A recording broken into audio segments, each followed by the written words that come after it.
Hello everyone, welcome back to our channel Upcoming IAS. So today we will be starting chapter 3 of 6th class polity ncert.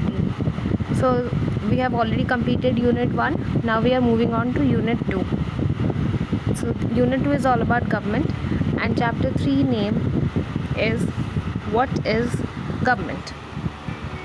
Okay? What is government?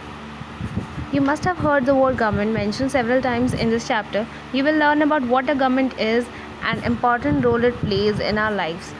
What do governments do? How do they decide what to do? What is the difference between different types of governments such as monarchies and democracies? Read more and find out.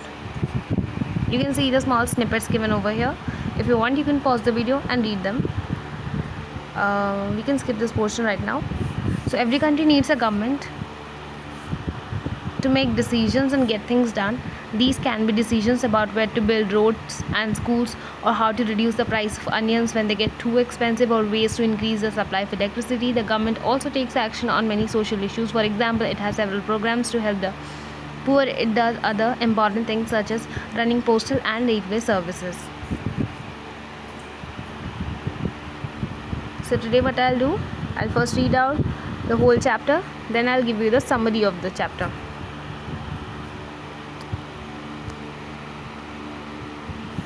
The government also has the job of protecting the boundaries of the country and maintaining peaceful relations with other countries. It is responsible for ensuring that all its citizens have enough to eat and have good health facilities.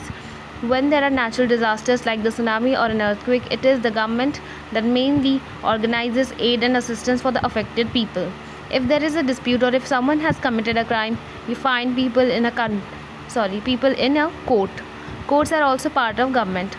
Perhaps you are wondering how governments manage to do all this and why it is necessary for them to do so. When human beings live and work together, there needs to be some amount of organization so that decisions can be made. So you can see three images have been given. This is of Supreme Court, this is of Indian Railways, and this is of Bharat Petroleum. And what is written about them?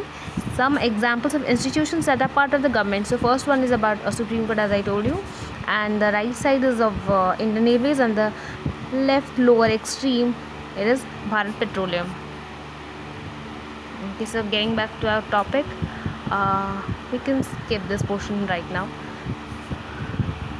Some rules have to be made that apply to everyone. For example, there is a need to control resources and protect the territory of a country so people can feel secure. Governments do this on behalf of their people by exercising leadership, taking decisions, and implementing these among all the people living in their territory. Levels of government. Now that you know that the government is responsible for so many different things, can you think of how it manages to do all these? The government works at different levels: at the local level, at the level of the state, and at the national level. The local level means in your village, town, or locality. The state level would mean that which covers an entire state like Haryana or Assam, and the national level relates to the entire country. You can see the map given below, but here in the map, the thing which is missing is our Ladakh and Telangana. So this is not the latest map given in this book, so you can refer to the latest map, and or you can Google it. Okay, so yeah, later in this book you will read about how local level government functions, and when you go into the next few classes you will learn about how governments function at the state and central levels. So getting back to our topic, so here if I'll zoom in, you will know what are the administrative divisions as per 2011 census, right? If you want, you can pause the video and have a look at it. For the present time being, I'll skip this. Wait a second. Yes. So now we'll discuss about laws and the government. The government makes laws, and everyone who lives in the country has to follow these. This is the only way governments can function. Just like the government has the power to make decisions, similarly it has the power to enforce its decisions. For example, there is a law that says that all persons driving a motor vehicle must have a license. Any person caught driving a vehicle without a license can either be jailed or fined a large sum of money. Without these laws, the government's power to make decisions is not of much use. So we can skip this discuss part right now. In addition to any actions that governments can take, there are also steps that people can take if they feel that a particular law is not being followed. If a person feels, for example, that they were not hired for a job because of their religion or caste, he or she may approach the court and claim that the law is not being followed. Court can then give orders about what should be done. Now we'll discuss about types of government. Who gives the government this power to make decisions and enforce laws? Yes, it is a question to think. You can brainstorm your mind here regarding this small question. The answer to this question depends on the type of government there is in a country. In a democracy, it is the people who give the government this power. They do this through elections in which they vote for particular reasons and elect them. Once elected, these persons form the government. In a democracy, the government has to explain its actions and defend its decisions to the people. Another form of government is monarchy. The monarch, that is king or queen, has the power to make decisions and run the government. The monarch may have a small group of people to discuss matters with, but the final decision-making power remains with the monarch. Unlike in a democracy, kings and queens do not have to explain their actions or defend the decisions they take. So here is a picture of a king. We can skip this also. Okay, skipping these things. Democratic governments. India is a democracy. This achievement is the result of a long and eventful struggle of the Indian people. There are other places in the world where people have also struggled to have democracies.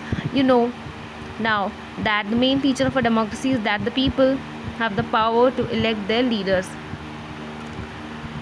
So in a sense, a democracy is ruled by people. The basic idea is that people rule themselves by participating in the making of these rules. Democratic governments in our time are usually referred to as representative democracies. In representative democracies, people do not participate directly but instead choose their representatives through an election process. These representatives meet and make.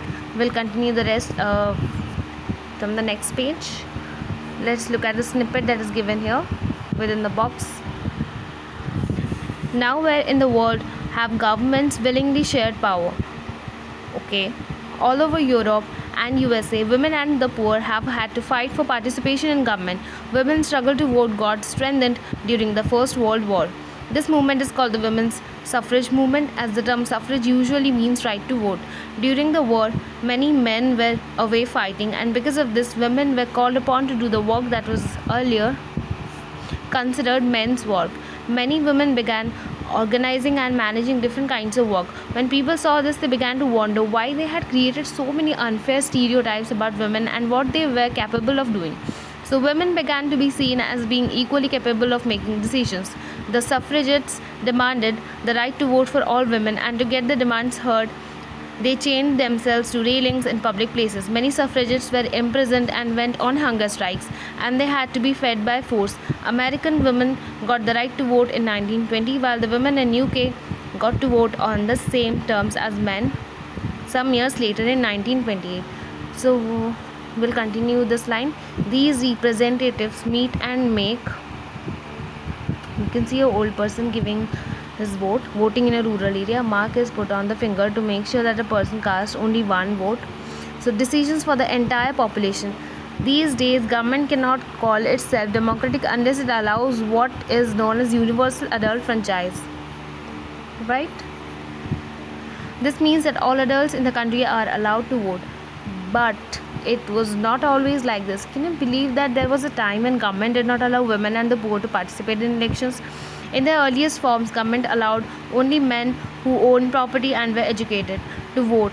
This meant that women, the poor, the propertyless, and the uneducated were not allowed to vote. The country was governed by the rules and regulations that these few men made. In India before independence, only a small minority was allowed to vote, and they therefore came together to determine the fate of the majority. Several people, including Gandhiji, were shocked at the unfairness of this practice and demanded that all adults have the right to vote. This is known as universal adult franchise. Writing in the journal Young India in 1931, Gandhiji said, I cannot possibly bear the idea that a man who has got wealth should have the vote, but that a man who has got character but no wealth or literacy should have no vote, or that a man who works honestly by the sweat of his brow day in and day out should not have the vote for the crime of being a poor man. Obviously. So here our chapter ends, and what we concluded from this chapter. In this chapter, we learned about what a government is, the important role it plays in our lives, and we read more about it. Also, the government protects the country's boundaries, maintains peaceful relations, and ensures citizens have access to food, health facilities, organizes aid during natural disasters, and handles disputes in courts. It also exercises leadership, takes decisions, and implements rules for its citizens. For example, the government institutions examples include Supreme Court, Indian Railways, and Bharat Petroleum. You can even add some more example to your knowledge. Government works at different levels, at local level, state, and national level. We also learned how local level government functions. We'll read about this in the upcoming chapters. And when you go into the next few classes, we will learn about how government function at state and central level. Without law, government power to make decisions is not of much use. Another form of government is monarchy, that is ruled by monarch. Monarch means king or queen. India is a democracy from people's struggle. It is a representative democracy with elected representatives. Before independence, few could vote. Gandhiji wanted universal adult franchise for all adults to vote, which is right now implemented also. Government resisted sharing power. Women fought for participation in the suffrage movement, grew during World War I as women walked in men's role, challenging norms. Suffragettes demanded voting rights, facing imprisonment and hunger strikes. American women got the voting rights in 1920 and followed by UK women in 1928. So that's it for today, guys. Thank you so much.